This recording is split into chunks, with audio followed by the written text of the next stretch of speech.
नमस्कार, turning point में आपका स्वागत है और मैं हूं आपके साथ साइमा। लोकसभा चुनाव से पहले बिखर चुके विपक्षी गठबंधन में अब एक बार फिर से उथल पुथल मच गई है, क्योंकि काफी लंबे वक्त के इंतजार के बाद जब सीटों के बंटवारे को लेकर चर्चाएं हो रही हैं, तो दूसरी तरफ उद्धव ठाकरे ने सीट शेयरिंग के बीच में बड़ा ऐलान कर दिया, जिसने विपक्षी गठबंधन की टेंशन और ज्यादा बढ़ा दी है। लेकिन सोचने वाली बात है कि जो विपक्षी गठबंधन खुद को एक मंच पर लाकर पीएम मोदी को हराने का ख्वाब देख रहा था, वो अब अपने आखिरी दौर में पहुंच चुका है। किसकी गलती की वजह से, वो आगे बताऊंगी। तो क्या कुछ है पूरा मामला, चलिए आपको विस्तार से आसान शब्दों में बताते हैं। उद्धव ठाकरे ने बढ़ाई टेंशन, विपक्ष में मचा भयंकर बवाल, लोकसभा चुनाव को लेकर मारामारी, क्यों सीट शेयरिंग पर नहीं बन रही बात। लोकसभा चुनाव के लिए महाराष्ट्र में विपक्षी महाविकास अघाड़ी यानी एमवीए नेताओं की एक बैठक शरद पवार के घर पर हुई है और इस बैठक में सभी 48 लोकसभा सीटों के बंटवारे पर चर्चा की गई। पवार के सिल्वर ओक आवास पर हुई बैठक में कांग्रेस के अलावा उद्धव ठाकरे के नेतृत्व वाली शिवसेना यूबीटी और शरद पवार के नेतृत्व वाली राष्ट्रवादी कांग्रेस पार्टी एनसीपी के शीर्ष नेता भी शामिल हुए। सूत्रों के मुताबिक जो फॉर्मूला निकलकर सामने आया है, उसके मुताबिक उद्धव ठाकरे शिवसेना को 21, कांग्रेस को 15, एनसीपी शरद पवार को 9, वीबीए को 2 और राजू शेट्टी स्वाभिमानी पक्ष को 1 सीट दी जाएगी। हालांकि यह सीट बंटवारे का एक संभावित फॉर्मूला है, जिसकी पुष्टि एमवीए नेताओं के सूत्रों ने ही की है। सूत्रों ने यह भी बताया है कि अब यह सीट शेयरिंग का एक संभावित फॉर्मूला है, जिस पर अंतिम फैसला वरिष्ठ नेता लेंगे। लेकिन सबसे महत्वपूर्ण बात यह है कि जिस सीट पर जिस पार्टी का सांसद है, वो सीट उसी को दी जाएगी। भले ही उम्मीदवार ने पार्टी बदल ली हो, लेकिन टिकट उसी पार्टी को ही मिलेगा। साथ ही 4 मार्च को दिल्ली में कांग्रेस नेताओं की अहम बैठक होगी, जिसमें फिर से उम्मीदवारी पर चर्चा होगी और उसके बाद नामों पर मुहर लगाई जाएगी। विपक्षी महाविकास अघाड़ी यानी एमवीए ने कहा है कि उसने सभी 48 लोकसभा सीटों पर सीट बंटवारे पर चर्चा पूरी कर ली है और बैठक के बाद वरिष्ठ कांग्रेस नेता बाला साहब थोराट ने कहा है कि सीट बंटवारे की प्रक्रिया वैकल्पिक योग्यता के आधार पर तय की गई और फॉर्मूले पर जल्द ही एमवीए के शीर्ष नेता प्रेस कॉन्फ्रेंस करेंगे। उन्होंने यह भी कहा कि यह महत्वपूर्ण नहीं है कि कौन सी पार्टी कितनी सीटों पर चुनाव लड़ती है, हमारा सीट बंटवारा फॉर्मूला वैकल्पिक योग्यता पर आधारित है। आपको बता दें कि 2019 के लोकसभा चुनाव में महाराष्ट्र में बीजेपी और शिवसेना ने मिलकर चुनाव लड़ा था और महाराष्ट्र की 48 लोकसभा सीटों में से बीजेपी ने 23 और शिवसेना ने 18 सीटों पर जीत भी हासिल की थी। बीजेपी को 28% और शिवसेना को 23% वोट भी मिले थे, यानी कुल मिलाकर एनडीए 51% वोट के साथ यहां की 41 सीटों पर जीत हासिल करी थी। और हालांकि शिवसेना में टूट पड़ने के बाद 12 सीटें शिंदे गुट और 6 सीटें उद्धव ठाकरे गुट के पास हैं। और अब जब ये बताया जा रहा है कि महाराष्ट्र में सीट शेयरिंग को लेकर तस्वीर साफ हो गई है, तो जरा उन बयानों पर भी नजर डाल लेते हैं, जिसको लेकर बार बार ये कयास लगाए जाते हैं कि क्या उद्धव ठाकरे और शरद पवार एनडीए में भी जा सकते हैं। सबसे पहले अभी हाल ही में सामने आए उस सर्वे की बात करते हैं और ये बताते हैं कि कैसे इस पूरी में कहानी खुलकर सामने आ गई है। और इतना ही नहीं, आखिर वो कौन से नेता हैं जो शिवसेना को अब नया झटका देने जा रहे हैं। एनसीपी शरद पवार गुट के प्रदेश अध्यक्ष जयंत पाटिल ने कहा है कि वो उनके बारे में चल रही अफवाहों के मजे ले रहे हैं। इस बहाने उन्हें बैठे बैठे पब्लिसिटी मिल रही है। जयंत पाटिल ने ये बात उनके बीजेपी में शामिल होने की अफवाहों के बारे में भी कही है।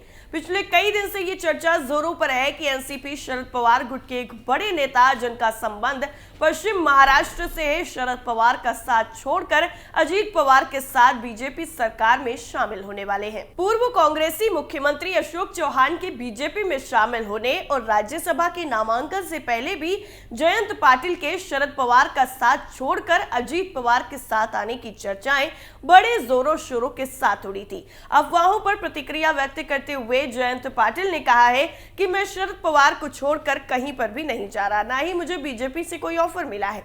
बीजेपी के किसी भी नेता ने मुझसे संपर्क नहीं किया है, ना ही मेरी दिल्ली में किसी के साथ मीटिंग हुई है। हाल ही के दिनों में मैं दिल्ली तो गया ही नहीं, जिस वक्त एनसीपी का एक केस सुप्रीम कोर्ट में चल रहा था, उस वक्त दिल्ली गया था। अटकलें लगाई जा रही हैं कि पश्चिमी महाराष्ट्र में राष्ट्रवादी कांग्रेस पार्टी राकांपा के शरद पवार समूह के एक वरिष्ठ नेता भाजपा में शामिल होंगे। दिल्ली में भी बातचीत चल रही है। जयंत पाटिल इन सब के प्रभारी थे, इसलिए मीडिया ने जयंत पाटिल से संपर्क किया और उनसे इस बारे में सीधा सवाल पूछ लिया। जयंत पाटिल वल्लाई एस्टेट फोर्ट मुंबई में एनसीपी कार्यालय पहुंचे और पार्टी के कई नेता और कार्यकर्ता भी मौजूद थे। उन्होंने पत्रकारों से बातचीत की और जयंत पाटिल ने कहा कि शिवसेना, एनसीपी, शरद पवार गुट और कांग्रेस के बीच महाविकास अघाड़ी के बीच राज्य की सभी 48 लोकसभा सीटों पर चुनाव को लेकर गहन चर्चा चल रही है। वंचित बहुजन अघाड़ी के नेता प्रकाश अंबेडकर के साथ भी चर्चा जारी है और एक सप्ताह के भीतर ही महाविकास अघाड़ी सीट बंटवारे को लेकर ठोस निष्कर्ष पर पहुंच जाएगी। वहीं लोकसभा चुनाव को लेकर महाराष्ट्र में सियासी पारा भी चढ़ा हुआ है। एक तरफ तो बीजेपी, एकनाथ शिंदे की शिवसेना और अजीत पवार गुट की एनसीपी है, तो दूसरी तरफ महाविकास अघाड़ी यानी एमवीए में कांग्रेस, एनसीपी, शरद पवार गुट, शिवसेना, उद्धव गुट और प्रकाश अंबेडकर की पार्टी शामिल है और दोनों ही खेमे में सीट बंटवारे को लेकर पेच फंसा हुआ है। इस बीच राज्य में लोगों के मूड को भांपने के लिए एक सी वोटर सर्वे भी किया गया। सर्वे में चौंकाने वाले नतीजे भी सामने आए हैं। सर्वे के मुताबिक महाराष्ट्र की 48 सीटों में से एमवीए को 26 सीटें मिल सकती हैं, वहीं बीजेपी गठबंधन को 22 सीटें मिल सकती हैं। सर्वे की अगर माने तो इसके मुताबिक एमवीए में सबसे ज्यादा 12 सीटें कांग्रेस जीत सकती है, वहीं उद्धव ठाकरे और शरद पवार गुट को 14 सीटें भी मिल सकती हैं। वहीं अगर एनडीए की बात करें तो एनडीए में सबसे ज्यादा 16 सीटें बीजेपी जीत सकती है। अजीत पवार की एनसीपी और एकनाथ शिंदे की शिवसेना को 6 सीटें मिल सकती हैं। वोट शेयर की अगर बात करें तो बीजेपी गठबंधन को 40.5% वोट मिल सकते हैं। वहीं कांग्रेस गठबंधन के खाते में 44.5% वोट जा सकते हैं और अन्य को 15% वोट मिल सकते हैं।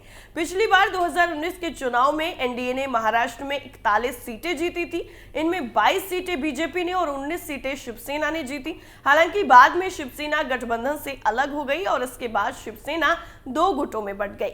एकनाथ शिंदे बगावत कर एनडीए में चले गए। वहीं उद्धव गुट का कहना है कि जनता लोकसभा चुनाव में बीजेपी एकनाथ शिंदे को सबक सिखाएगी। ये तो रही सर्वे की बात, लेकिन अभी हाल ही में उद्धव ठाकरे ने एक बयान भी दिया था जिसमें उन्होंने कहा था कि पीएम मोदी ने खुद उन्हें अपने आप से दूर किया है, जिसके बाद सियासी गलियारों में हलचल भी काफी ज्यादा तेज हो गई थी और अब एक बार फिर से सियासी गलियारों में चर्चाएं भी तेज हो गई हैं। लेकिन अभी हाल ही में शिवसेना उद्धव बाला साहब ठाकरे के अध्यक्ष उद्धव ठाकरे ने भारतीय जनता पार्टी पर निशाना भी साधा है।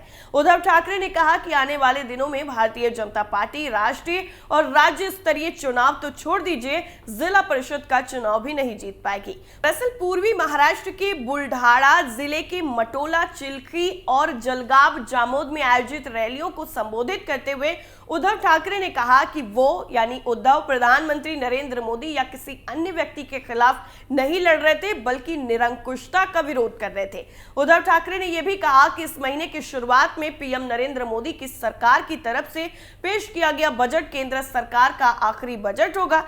ठाकरे ने यह भी कहा कि बीजेपी अगले 100 वर्षों तक दिल्ली, राज्य या यहां तक कि जिला परिषद में भी सत्ता हासिल नहीं कर पाएगी। चिखली में रैली को संबोधित करते हुए उन्होंने यह भी दावा कर दिया कि बुलढाणा के लोनार इलाके में हाल ही में विषाक्त भोजन की घटना के पीड़ितों का इलाज करने के लिए पर्याप्त सरकारी चिकित्सक उपलब्ध नहीं थे। ठाकरे ने पश्चिम विदर्भ में सूखा प्रभावित किसानों और बेरोजगार युवाओं के मुद्दे भी उठाए और उद्धव ने न्यूनतम समर्थन मूल्य को लेकर कानूनी गारंटी की मांग को लेकर शंभू सीमा पर विरोध प्रदर्शन कर रहे किसानों की तारीफ करते हुए विदर्भ के किसानों से आग्रह किया कि वो अपना जीवन समाप्त ना करें बल्कि न्याय के लिए लड़े।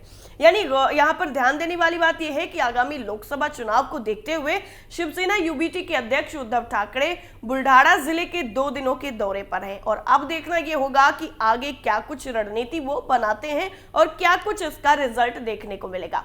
आपका क्या मानना है कमेंट करके जरूर बताइए। फिलहाल के लिए इतना ही, बाकी तमाम खबरों के लिए आप बने रहिए कैपिटल टीवी के साथ। नमस्कार।